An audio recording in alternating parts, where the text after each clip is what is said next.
7 iglesias a las cuales estas cartas habían sido enviadas. Por eso le dice a esta iglesia, ahí donde tú estás, mora Satanás, ahí está su trono. Desde ahí él ejecuta órdenes, manda a sus legiones a diestra y a siniestra.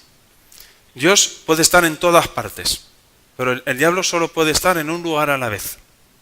Y entonces en esta ciudad es considerado como que él tiene su trono ahí sentado. En la iglesia de Esmirna vimos que es el diablo quien empuja a los humanos a perseguir a la iglesia, pero desde la iglesia de Pérgamo el mismo diablo está ahí sentado. Entonces la presión diabólica es muchísimo más fuerte para esta iglesia.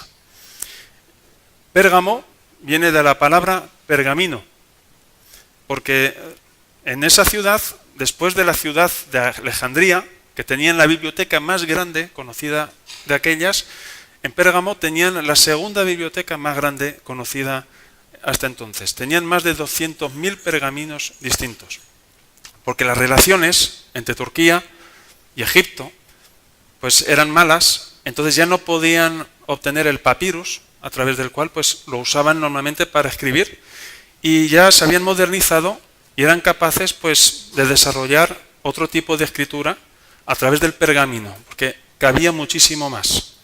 Pablo, cuando escribía su segunda carta a Timoteo, le estaba diciendo a Timoteo, mira, tráeme el capote. Algunos piensan que era torero, pero el capote es otra cosa. Tenía frío en la cárcel y estaba pidiendo, oye, tráeme una manta, que estoy pasando aquí frío. Y también los libros, los pergaminos, los necesito. En ese viaje en el cual le había pedido a Timoteo de ir a visitarlo, estaba a la disposición, pero no le dio tiempo, porque a Pablo lo decapitaron antes de que llegara Timoteo. Pues aquí, ¿sí? ¿Tienes el primer mapa? ¿Otro minuto?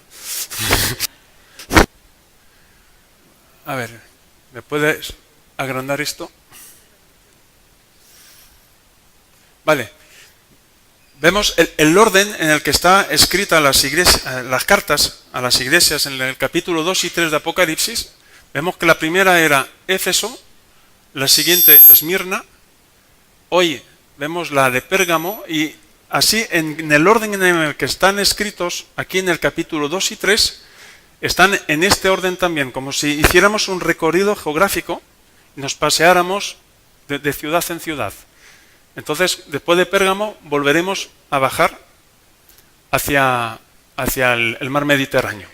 Lo que tenemos aquí a la derecha, no sé si podéis ver Corinto, donde estaba, que pertenecía pues al país de Grecia. Pero esto es más bien para situar un poco dónde está geográficamente las ciudades. Claro, como antes estaba así, está a mi derecha, pero si ahora me giro así, está a la izquierda. Muy bien. Muy bien. ¿Tienes las otras imágenes? Justo para que tengamos un poco de idea. Vale, hoy esto, lo que vemos aquí a la izquierda, es un poco lo que queda. Lo que queda de Pérgamo, de Bérgamo, porque hoy en día le dan el nombre con la B en vez de la P, no sé por qué. Y eso era una acrópolis, es decir, era el centro, donde un templo enorme, donde se adoraba a divinidades, y entre ellas era Zeus, al dios Zeus, ¿vale? El dios de los griegos principal, y en el cual fuego, incienso, tenía que estar encendido las 24 horas en adoración a ese dios. Y tenían otros dioses especiales. Esta ciudad era la primera en la cual edificaron templos para adorar al César estando vivo, ¿vale? Normalmente la ciudad de antes ya elevaban templos para adorar a los gobernadores romanos, pero que habían fallecido. Y esta es la primera ciudad que adoraban incluso a las personas, a los gobernadores, estando vivos. Siguiente. Muy bien. Atenea, la protectora de Grecia y sobre todo de la ciudad de Atenas, también era una diosa. Y vemos aquí el otro dios, el Esculapio, que como símbolo ese Dios es el Dios de la serpiente. ¿Vale? Y entonces es interesante ver que aquí cuando le escribe esta iglesia dice, estás donde mora Satanás. Y este era el Dios principal, el Esculapio, que representa al mismo diablo, porque tenía la capacidad de mudarse de piel. Y este era el símbolo, el que más tarde se ha ido retomando a nivel de las farmacias. ¿Veis? El símbolo de la serpiente, en el siglo de las farmacias, de ahí viene el origen. Porque había muchísimos curanderos y hechiceros que usaban magia para curar y sanar enfermedades. ¿Vale? Y eso pues lo fueron exportando al mundo entero. Por eso era el nido donde se practicaba muchísima brujería y de todo. Siguiente, otra imagen más. Vale, esta era donde estaba la famosa biblioteca con más de 200.000 volúmenes y lo que os he comentado antes. Bien, esto es lo que queda hoy en día de Pérgamo. Así que poco más. Entonces, esta iglesia, Dios le dice, yo conozco tus... Y esto me hizo pensar en que no hay nada oculto a los ojos de Dios. Él conoce todas nuestras obras. Así como conocía las obras de esta iglesia, Él conoce nuestras obras. Sabe cuándo vienes a la iglesia, sabes cómo le alabas, sabe lo que hacemos cuando salimos de aquí, sabe cómo vivimos nuestro martes, nuestro jueves, los días que no estamos en la iglesia, que estamos en nuestro cotidiano. Sabe lo que pasa dentro de las cuatro paredes cuando estamos en casa, cuando estamos solos delante de internet. Y dice, yo conozco tus obras. Y aquí a esta iglesia pues saca a la luz lo que pasaba con esta iglesia. Tenía puntos muy fuertes y tenía puntos muy buenos. Decía, yo sé lo que haces y sé dónde estás viviendo. Estás viviendo en un sitio donde hay muchísima presión. Estás ahí situado donde mora Satanás. Y a veces los cristianos pueden tener como una excusa, ¿no? Mira, es que las presiones del mundo, pues a veces las tentaciones, pues yo caigo y recaigo, pero Dios es bueno, Dios me perdona y menos mal que es misericordioso. Y a veces lo usamos como justificante para seguir pecando. Y aquí Dios dice, yo estoy ahí, yo vengo con mi palabra de verdad, yo vengo con mi espada, yo sé lo que haces de bien para mí, pero hay cosas que no puedo tolerar. Entonces a esta iglesia primero le dice las cualidades buenas, lo que hace de bien. Estás ahí en este sitio y lo que has hecho es retener mi nombre, retienes mi nombre. Es decir, era una iglesia que daba testimonio. Salía a las calles, era una iglesia que evangelizaba, se agarraba al nombre de Cristo. Si le decían, oye, ¿tú eres cristiano? No se escondían, no decían, no, yo te habrás confundido con otro. No, lo decían, yo soy cristiano. Y evangelizaban y predicaban. Y eso Dios lo tiene en cuenta. Dice, yo veo que tú retienes mi nombre. No te avergüenzas de mí. Eres capaz de ir a todas partes levantando y llevando la bandera de mi nombre. No has negado mi fe. Entonces eran personas que están dispuestos a morir por su fe. Impresionante. Yo a la primera vista cuando leí esta carta, lo primero que pensé, wow, qué iglesia más mala, con todo lo que tiene Dios en contra, pero eran capaces de cosas tremendas. Había un testigo fiel ahí dentro que murió por causa del Evangelio. ¿Qué sabemos de él? Que se llamaba Antipas. Estuve ahí buscando y solo hay leyendas urbanas, no hay nada seguro, ni en lo histórico. Lo más probable es que él sería el obispo o el pastor de esa iglesia en ese momento. Y él ha sido capaz de morir por causa de su fe. Por causa de tanta presión que había ahí, y a través de brujerías, de hechicerías, pues han ido y han matado a este pastor. Pero aquí, cuando Dios les habla a esta iglesia, le dice, yo sé que tenéis muchísimas presiones exteriores. Yo sé que donde vivís hay mucha presión del mundo. Y eso no se lo reprocha, sino que le reprocha de algo que está ocurriendo desde dentro de la iglesia. Dice, no has negado mi fe, retienes mi nombre, pero pasa algo ahí dentro de tus cuatro paredes que no funciona bien. ¿Qué es lo que tengo contra ti? Y esta es la pregunta que espero, si nos acordamos de algo de esta tarde, si hay algo que retener, retengamos esa pregunta. ¿Qué tiene Dios contra mí? Si me tuviera que reprochar algo, ¿qué me reprocharía? Porque aquí se lo dijo. Y a veces pues buscamos el favor de Dios, nos justificamos delante de Dios, mira, que yo voy a la ventana 414, que yo vengo a las reuniones, que yo diezmo. ¿Os acordamos de alguien que oraba así?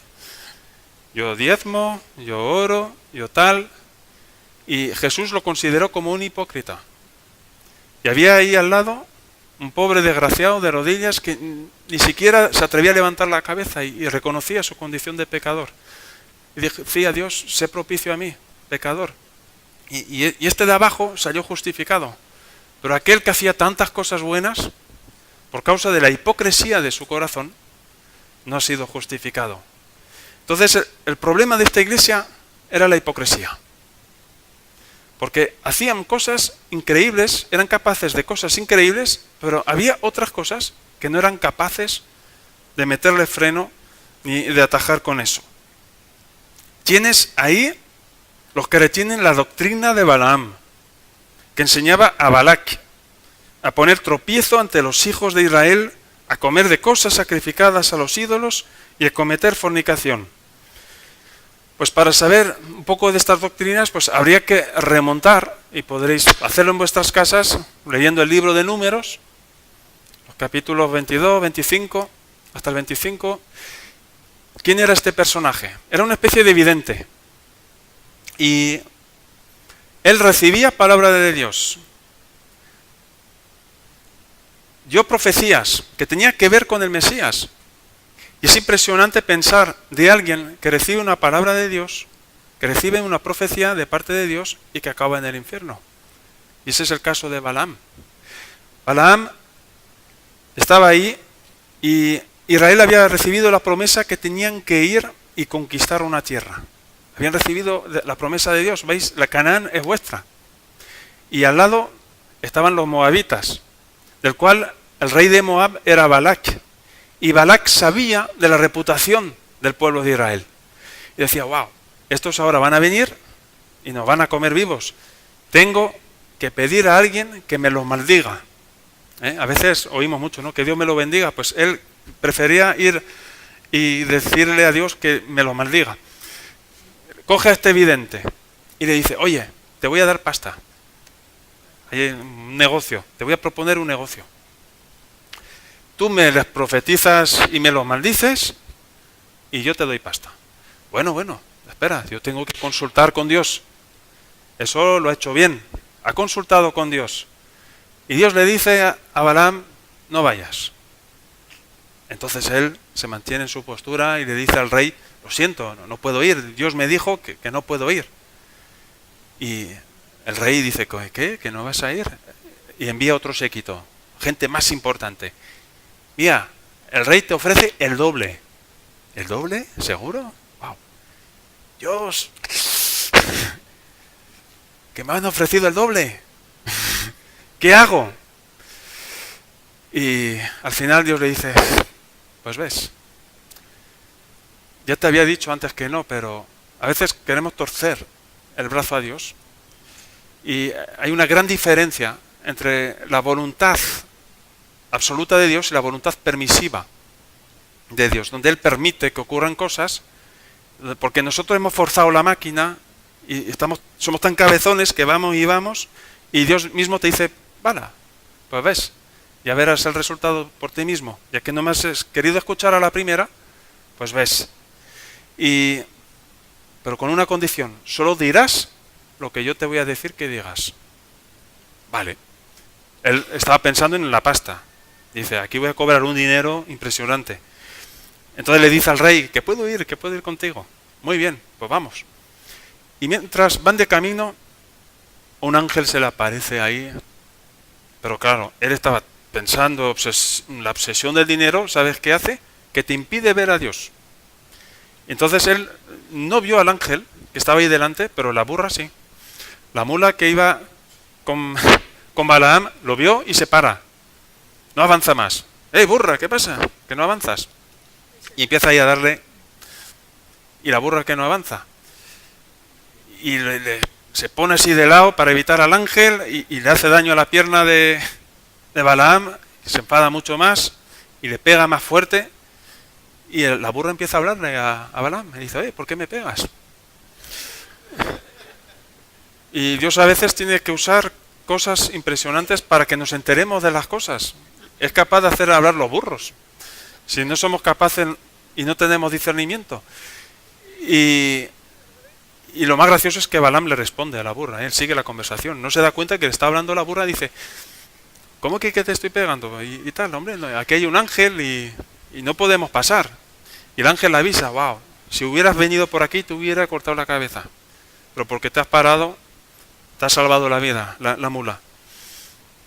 Y entonces van a un monte alto, viene el rey en persona, ven a toda la nación de Israel, y dice, bueno, ¿qué? ¿Me los maldices?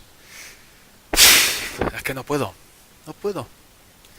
Y al mismo tiempo, ¿y cómo hago yo para ganar la pasta? ¿Será posible? Estaba ahí pensando, quería quedar bien con Dios y quería también el dinero. Y entonces va y bendice al pueblo, porque Dios le había dicho, si vas, tienes que decir lo que yo te digo. Y entonces bendijo a la nación de Israel. Y entonces el rey ya se arrancó los pelos. Digo, ¿pero qué estás haciendo, desgraciado? Yo te iba a pagar una pasta para maldecirlos. Y dice, no, tranquilo, ahora lo arreglamos entre tú y yo, ¿eh? Dios aparte, ¿eh? Ahora hice lo que Dios quiso, ahora tú ven para acá. Llama al rey, aparte, y Dios viene aparte, y dice, mira, tú ahora me pones a las chicas más guapas, que tengan las moabitas más guapas, en tiendas ahí, cerca de la nación de Israel, y verás cómo estos caen, como moscas. Dicho y hecho, por causa del consejo que le dio Balaam a este rey, cayeron muchos israelitas. Y Dios tuvo que intervenir directamente y murieron 24.000 israelitas. Y esto es lo que repudia a Dios, es lo que le reprocha a esta iglesia de Pérgamo. Lo que le está diciendo es nada de bendecir o maldecir por dinero. No negocies con mi evangelio. No sé si eso os suena, pero hoy en día en muchas iglesias, muchos supuestos apóstoles dicen, trae aquí, siembra para el reino y Dios te lo va a devolver multiplicado. No sé si eso lo habéis oído, pero eso es la doctrina de Balaam. Ven y yo te profetizo y tú dame pasta. El G12 es un ejemplo de ello. Es una doctrina supuestamente inventada por un tal César Castellanos. Pero eso ha sido inventado hace años atrás, en 1973, por los católicos, que eligieron a 12 obispos cardenales, los entrenaron para introducirse dentro de las iglesias evangélicas, para introducir el G12. El G12 ha hecho que las iglesias han aumentado el número, y es lo que ellos quieren. Hay más número, hay más plata. Pero no miraron, hay más número, entonces son más almas que se salvan. Ha habido muchísimos divorcios dentro del movimiento G12. Muchísimos. Porque si tu marido o tu mujer no tiene la misma visión que tú, pues sepárate que nosotros ya te buscamos un líder. Y así los dos juntos podéis desarrollar el ministerio. En 3 meses te montan un líder, si sigues los cursillos. Un líder no se hace de la noche a la mañana en 3 meses. Hay todo un recorrido que hacer. Son años de ir aprendiendo, de aprender a servir en los detalles prácticos, en las pequeñas cosas, años en permitir que Dios vaya forjando su carácter en nosotros y sobre todo pues tener claro de forma personal a qué Dios te llama. A lo mejor Dios te llama a evangelizar y tú dices, no, yo quiero ser pastor. Y Dios te permite ser pastor, ¿vale? Personas conocen el Evangelio, conocen de Dios, pero como no le has obedecido en tu llamado, sino que has querido servirle a tu manera, pues tampoco habrá ese poder o esa unción que te van a acompañar. Y Él te permite, así como le permitió a Balaam. Los nicolaitas también tenían ahí su doctrina ahí metidas dentro. Y habíamos visto con la primera iglesia, los nicolaitas, sobre todo que ellos introdujeron las clases sociales dentro de la iglesia. El pastor es el pastor, es intocable. Y luego está los obispos, los cardenales, los curas, y los católicos han retomado la doctrina de los nicolaitas para hacer funcionar todo el sistema católico. Y en el mundo evangélico, pues también hay a veces donde hay rangos. El superapóstol, el apóstol, la cobertura del apóstol, del pastor, del tal, del cual. Y eso es antibíblico. Cristo es la cabeza, Él ha levantado 5 ministerios y su cuerpo son los miembros, es la iglesia. No hay uno más que menos. Estamos todos para funcionar y servir en lo que Dios nos ha llamado, edificándonos unos a otros. Entonces, era esto que no funcionaba bien en la iglesia de Pérgamo. Los nicolaitas también hacían una diferencia por causa de la presión en la que vivían en esa iglesia. Decía, mira, no importa si pecas con tu cuerpo, lo importante es que tu alma esté santa y pura delante de Dios. Separaban el alma del cuerpo, como si lo que tú hicieras con tu cuerpo no afectara a tu alma o tu espíritu. Y vemos, hay textos en Tesalonicenses, por ejemplo, que dice que alabemos a Dios en nuestro cuerpo, alma y espíritu. O sea, no puedo yo decir, Dios, yo te alabo con mi alma, pero con mi cuerpo me fumo un porro. No puedo, porque va a afectar mi relación con Dios. Va a afectar.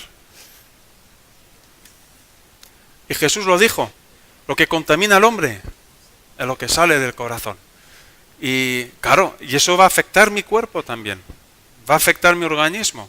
Por eso siempre hay esa unidad inseparable que Dios hace. Y por eso esa doctrina la aborrece.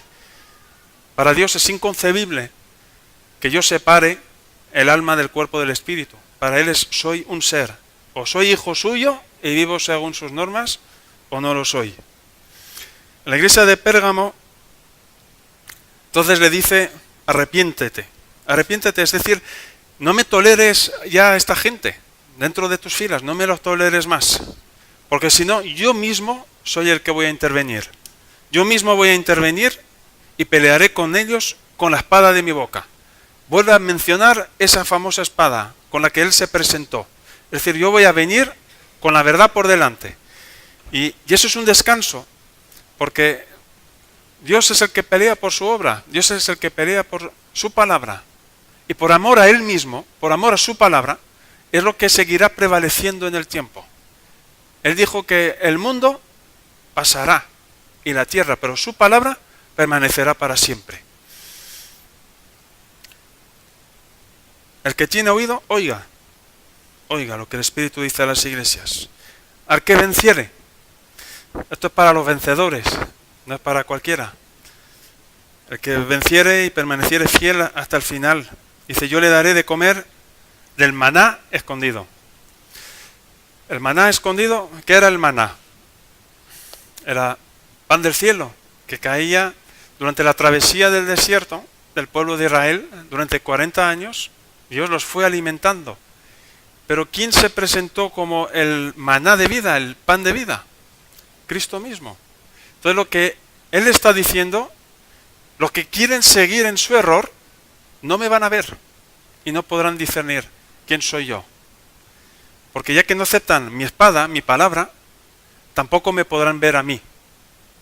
Era lo que le pasaba a Balaam. No quería admitir la orden de Dios, entonces no fue capaz de ver al ángel cuando se le presentó delante del camino. Entonces, aquel que realmente busca de Dios, Dios se presenta a tu vida, te revela su voluntad a través de su palabra, porque va a usar esa espada. Y uno lo sabe en su conciencia y delante de él no puede tener excusas, porque él mismo se encarga de que su palabra haga efecto en nuestras vidas y en nuestro corazón. yo le daré una piedrecita blanca. Y en la piedrecita escrito un nombre nuevo, el cual ninguno conoce, sino aquel que lo recibe. Cuando había juicios en los tribunales de aquellas épocas, con un presunto culpable, pues al final del debate, para debatir si era culpable o inocente, daban al acusado una piedra. Si la piedra era blanca, es porque se había demostrado su inocencia. Y si la piedrecita era negra, entonces reconocían su culpabilidad y era condenado. A Dios le place cambiar los nombres.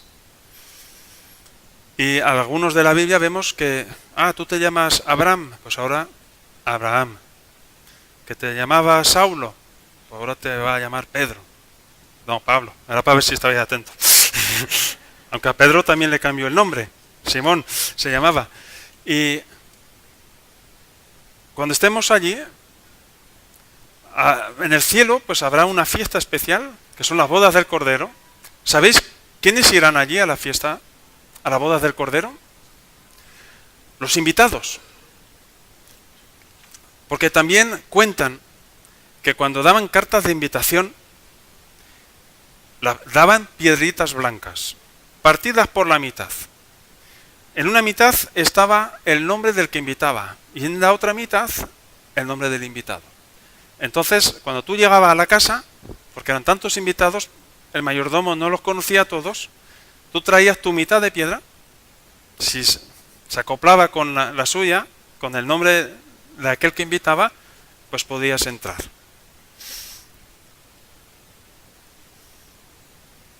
Yo no sé qué tipo de piedra recibirás, si una negra o una blanca, o cuál será tu nuevo nombre allí en el cielo, porque nos cambiará el nombre.